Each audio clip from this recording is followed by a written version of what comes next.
So today is week 2 of our 5-week workshop with our wonderful Camilla Minda Grenart, who is a leadership expert, and she's going to talk all about leadership and how you can boost your business. Last week we had an amazing workshop from her with all the facts and figures right up my street. I loved all those facts and figures, and it really encourages you then to want to learn more. So if you're on week 2 and you're watching this on YouTube as well, on my YouTube channel, Rees Sweden, you will find week 1, so you can actually keep up to date with what Camilla is going to be talking about today. Stay on after Camilla has spoken, because then everybody who's joined the meeting today will introduce themselves, so you never know who is here today that you could actually reach out to, and that's part of the networking. So today, training with Camilla, week 2 of her 5-week workshop, and then we'll have a little bit of connection. Then afterwards I'll stop the live, and then we will behind the scenes, then everybody else will have a chance to network a little bit more. If you are watching this, I'm going to be one of those YouTube people now: like, subscribe and comment and share it with your friends. So without further ado, over to you, our wonderful Camilla Minda Grenart. Oh, thank you very much. Thank you so much. I'm just gonna share my screen. Thank you very much for that introduction, Claire. Great.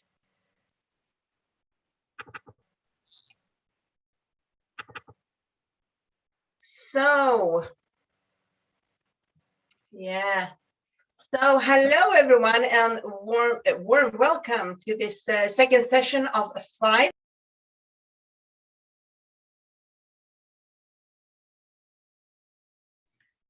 Yes, I think you're on mute now, Camilla. Yeah, exactly. Yes. Sorry, I need to put all the pictures so you're not in front of the text I have in front of me here. So very welcome to this second sessions of 5. I am a value and a culture expert for progressive leaders and organizations, and I do that through trainings, method, process, and service through gender equality, diversity, and inclusion. So that's my expertise. So in fact, I help leaders. I help you as a leader and your business to create the most well-being working environment that attracts and retains diverse kinds of talents that you need to be the successful business for the future. I think it was some spelling wrong there. But anyway, I help leaders to be leaders that attract talents. I help them to create the working environment where attract talent kinds of people and diversity kinds of people. And because, as I told you the last week, it's going to gain and benefit your profit, because it benefits the different way you work, think, and act in your organization, and it's going to benefit the way that you look at innovation and different solutions on problems and challenge. It's going to benefit your way of looking at the customers and the target market, different way of thinking, different way of seeing solutions. And therefore, diversity is so important for the leadership to know how to create the working environment and an organization that is diverse and that is including for people. So you're taking care of all the skills you have in that organization, and so you're taking care of all the willingness to contribute and so on. And as Claire said, just look at the first week session, and there is some more facts there.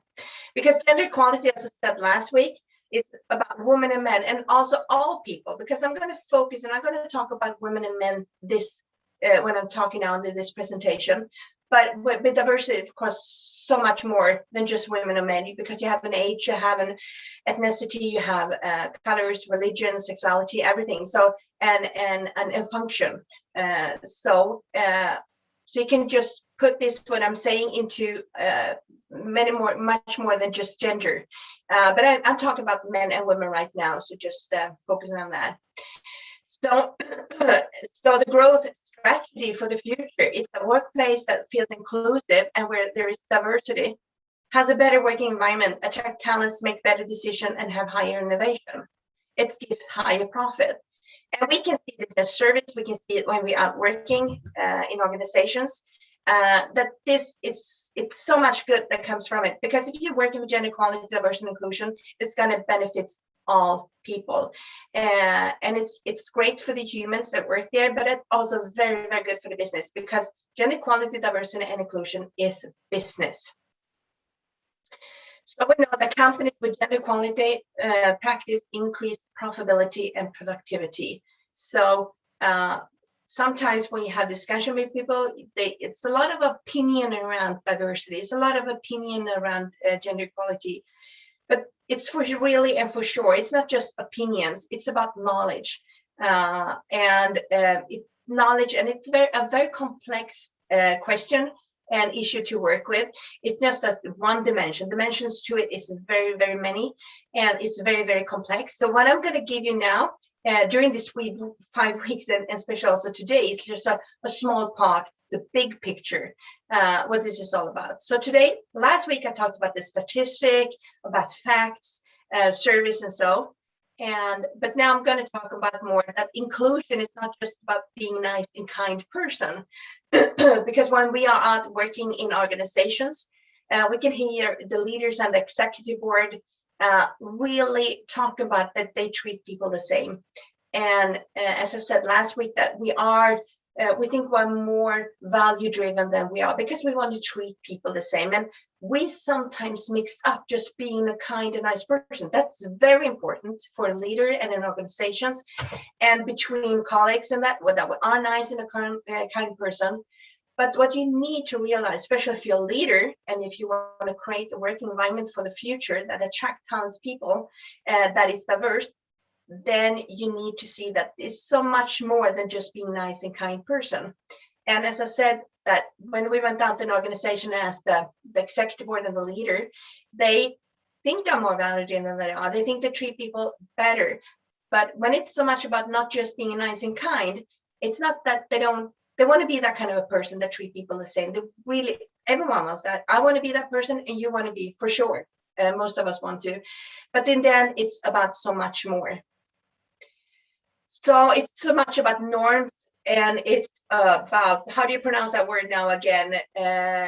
Prejudice? Is that the correct word? You got it. Yes. I have so hard to pronounce that word. So it's about norms and prejudice and unconscious bias make us miss out from lucrative diversity and all the profit that comes with it. So today I'm going to talk about this. I'm going to talk about the structure, norms, and the power. And the next time I'm going to talk about the psychology and unconscious bias, because it's a mix of everything. And then after that, through last time, I'm going to talk about the leadership and give some advice how to work with to create this kind of a working environment that is diverse. But today I'm going to give you a picture of the structure, norms, and power. And this is also this is what I'm starting on my trainings with, because this is so important to understand the power in this, and how easy it is for some kind of person and how hard it is for other kinds of person. And this stops us from accepting people. It stops us from seeing talents. It stops us from using our own employees' skills and see the potential they have. So if we start with structure, what is a structure? So this is just a big picture I'm going to give you, the big picture. So it's much more that comes into this, but for sure, a big picture, because to build a base so you understand why you need to work much more active to get a diverse organization and leadership. So the structure, what is that? That is how everything is built up by a human being from the beginning. If like the structure out there, and we have like the public life, that is all our authority, companies, business, schools, university, hospital, everything that is built up by a human being. It's not the hard buildings, but it's like the way we build up everything, the structure out there. And we also have a structure for a private life, where there are family, homes, private life, everything that belongs to the private life has a structure too. And the structure that is for the public life is there where the money is. In the public life, in the public structure is where the money is, the business is made, the important decisions are made there that affects the organization, your own situation, but also the whole like an organization, as I said, and also the society, the country, everything. So the public structure and the public life is so much more power into it. You have so much possibility to affect and to be able to do things, decide things that goes in the direction that you believe in. And in the private life, it's not, it's like it's a lot of powers within the family and with the kids, and you can make the big decisions that affect your family. But often the private life is unpaid. You can affect maybe your family, but they have very hard to affect the politics, the big decisions of society. So it's a really big differences between the structure of the power you have in the public life and the private life. And from the beginning, I'm not going to go way, but quite way back, like you put yourself like 100 years back.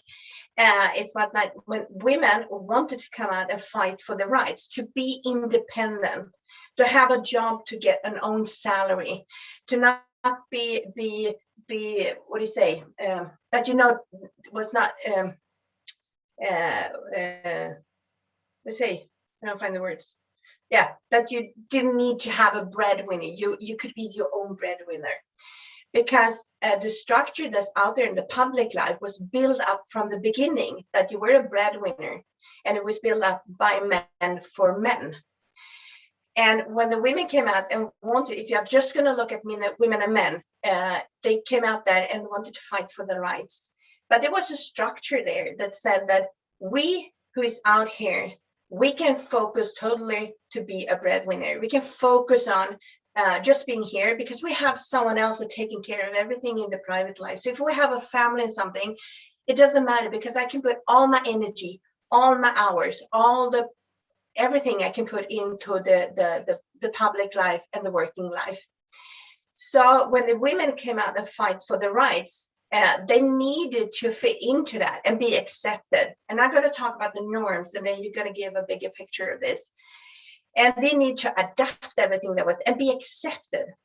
And still, when the women went out in the public life, it was not at all the same amount of people from the public life that went to the private life. So still, all over the world, even in Sweden, that's quite gender equal, it's still the women that are taking care of a lot of the unpaid work and have the biggest responsibility for the homes and the kids. This is just structures I'm talking about. So it's not individual. I know it's different to different families and in relationships and so on. But if we're looking at the big picture and the structure. And so the women had to adapt and fit into the organization and be able to be accepted by the ones that this structures was made for. And it's very hard work, and it's putting a lot of pressure on the ones who want to get into it. It needs a lot of fights for the rights. To go to school, to go to university, to have different kinds of professionals, and to be able to go into the politics and everything, to also get the power to affect the society and the livings and the lives of every human people in the country, in that city. So if you look at like the structure that was then, it was like, if you're going to be a leader, you need to like put in everything you have. You have to be able to work, like if the normal hours in Sweden is like 40 hours a week, you have to put 60 hours, 80 hours into your work. And of course, that's very hard for a person that everyone saws, okay, how are you going to handle your family life? And for also that person to say, okay, I cannot take a leader role or a role like that at the same time taking care of the kids. So everything was very, the gender equality was not so good. The fights were moving things forward, but not as fast as we wanted to. So today we know, instead of just let people, when we're working with gender equality today, we're working about not letting people fit into the structure that is. We need to change the structures. And that takes a lot more work. It needs a lot more knowledge about everything of this. And you really need to work with the processes, the understanding, the systems, and to make the structure, the organization to put into people's everyday lives. So both men and women can have different kinds of work, can have a high position leader role. At the same time, they have responsibility for the work, for the family. And so today, like in Sweden, we worked a lot about, just going to take some examples that you don't have meetings, for example. If you're going to be able to have a leading role and be able to take care of your kids and families and have a private life, you need to organize and structure up the organizations so you can be at work when the most important decisions are taken.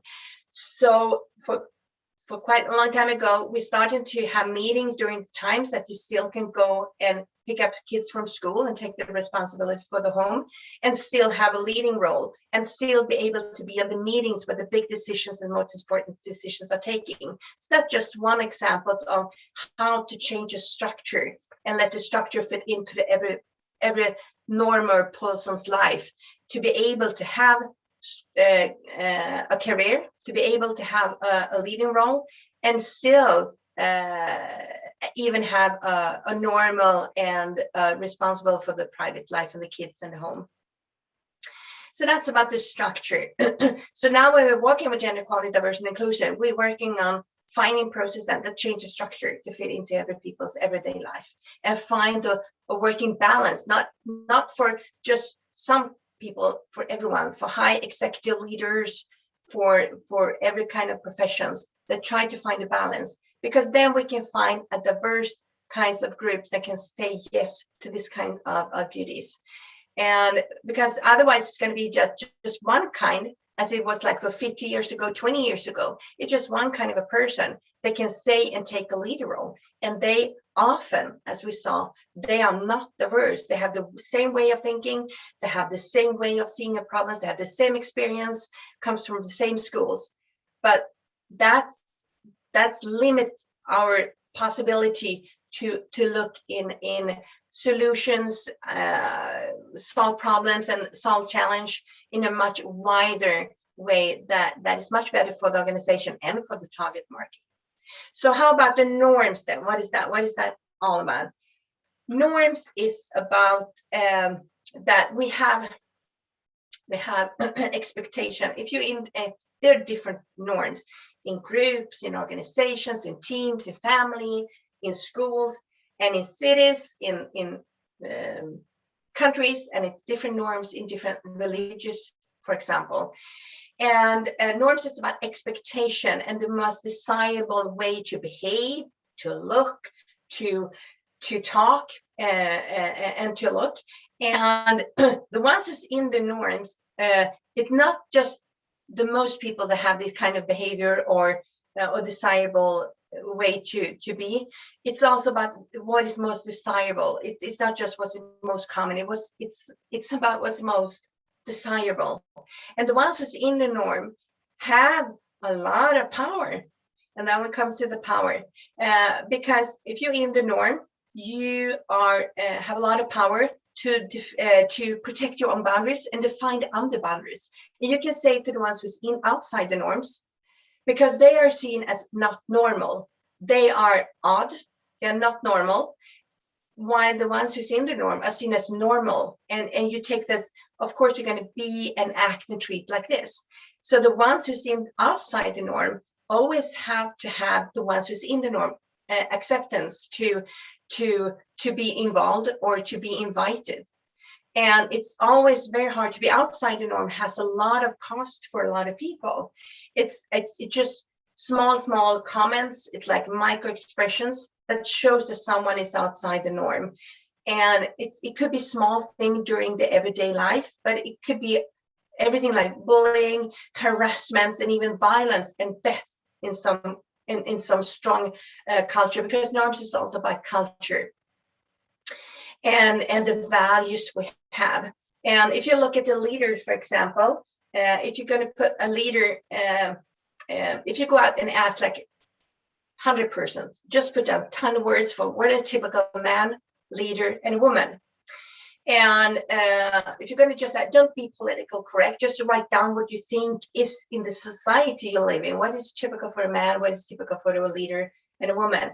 And then you can see that almost all the words are the same as leaders between men and leaders.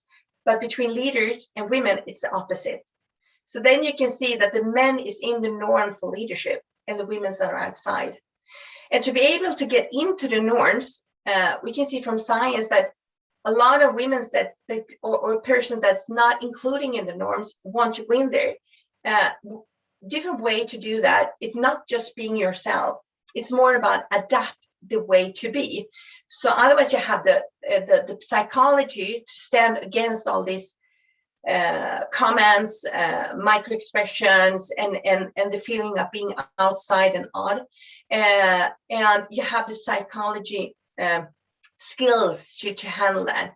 Or you totally try to adapt as much as you can. You try to fit in.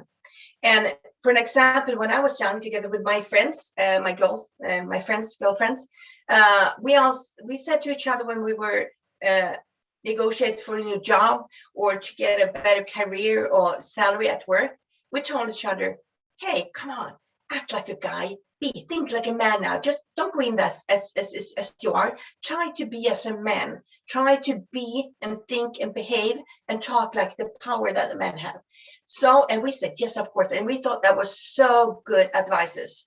That was the best advice I could give my friends, that be and act like a man, because then you're going to be accepted and then you're going to be valued enough to get this education or this important project or to have this new position in your at work.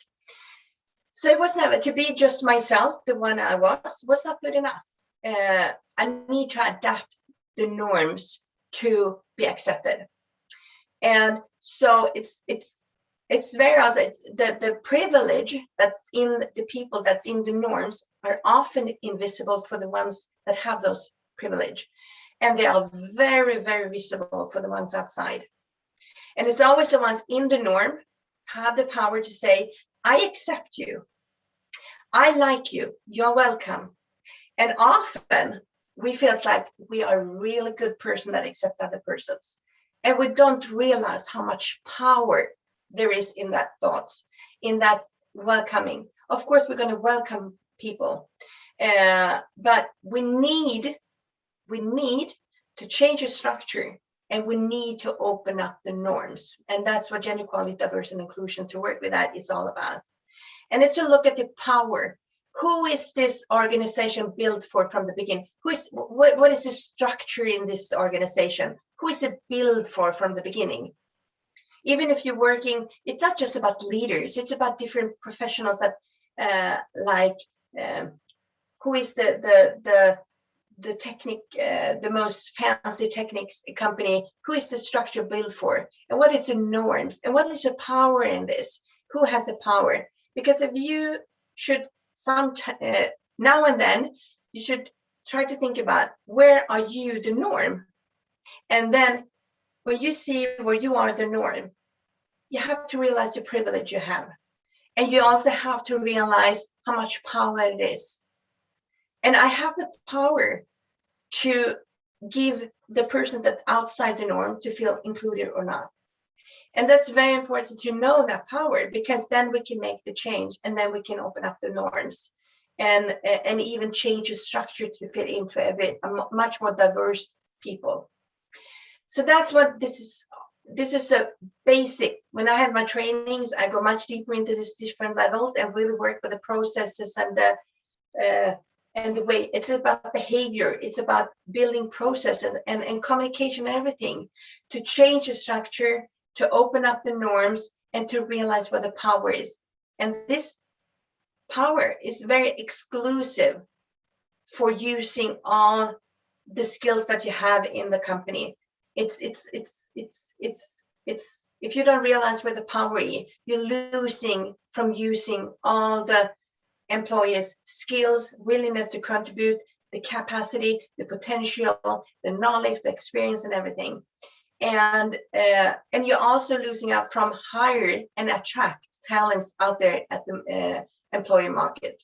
So it's so important for you as a leader to be aware of the structure, norms, and power, what it's all about, what is in your organization, and where are you inside the norm and where are you outside the norm, and realize when you have the power to make a change.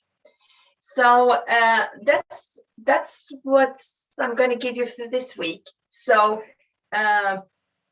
just remember and take this with you, to be gender equal, to be diverse, to include people and see people who they are, and for real includes them. It's not just about being kind, it's about so much more. So we're going to talk about unconscious bias and psychology behind next week, because this is a lot about psychology. It's a lot about how the brain works for automatic without you are aware of it.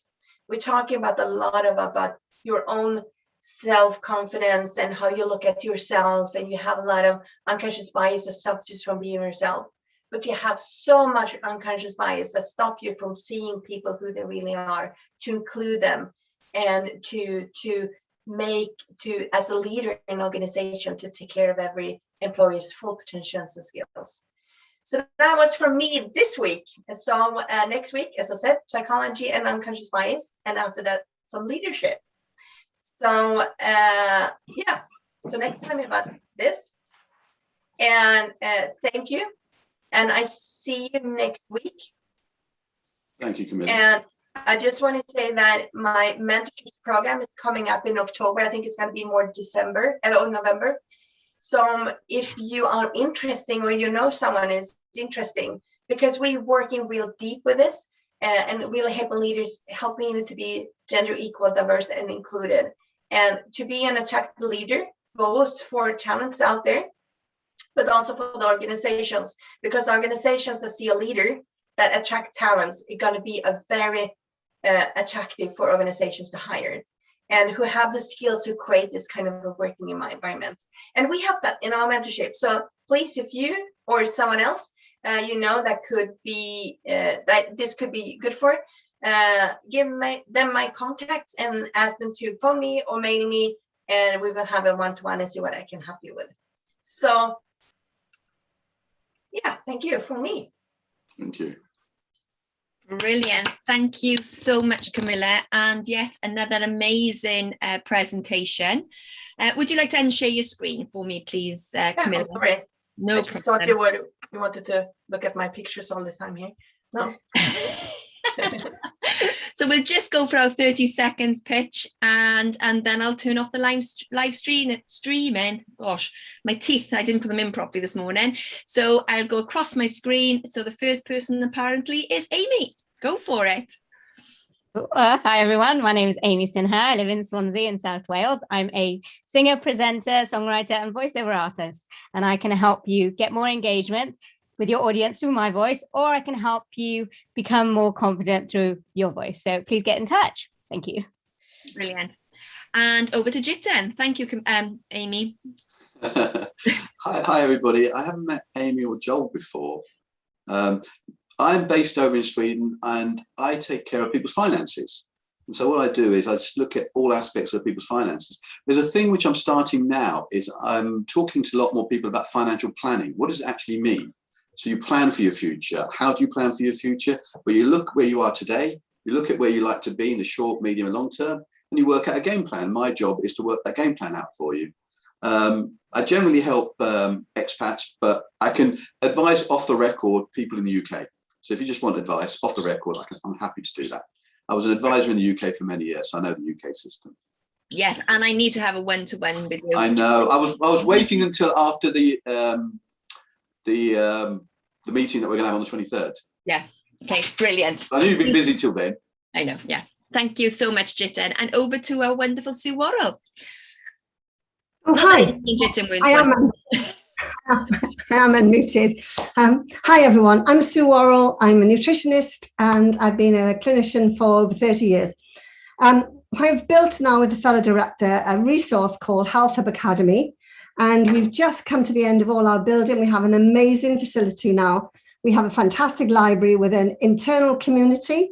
And if you want to start getting to other health practitioners, or if you want to let health practitioners use your courses and you want to connect with them, you need to join our community. It's completely free, access to the whole library. And we want people who are going to be in there and actively posting. So we don't want you to go in and say, buy my course, it's brilliant, but go in there and get a bit of value and tell them who you are and get to know you. And we'd be delighted if you get business through it.